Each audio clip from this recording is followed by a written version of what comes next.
হাজার বছর ধরে আমি পথ হাঁটিতেছি পৃথিবীর পথে।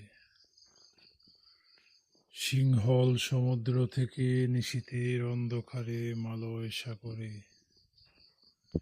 অনেক ঘুরেছি আমি বিম্বিসার অসুরের ধূসর জগতে। সেখানে ছিলাম আমি আরো দূর অন্ধকারে বিদর্ভ নগরে। আমি ক্লান্ত প্রাণে চারদিক জীবনের সমুদ্র সফেন। আমাকে দোদণ্ড শান্তি দিয়েছিল নাটোরের বনলতা সেন। চুলতার কবিকার অন্ধকার বিদিশার নেশা, মুক্তা সাবস্তির কারুকার্য। অতিদূর সমুদ্রের পর হাল ভেঙে যে নাবিক হারাইয়াছে দিশা।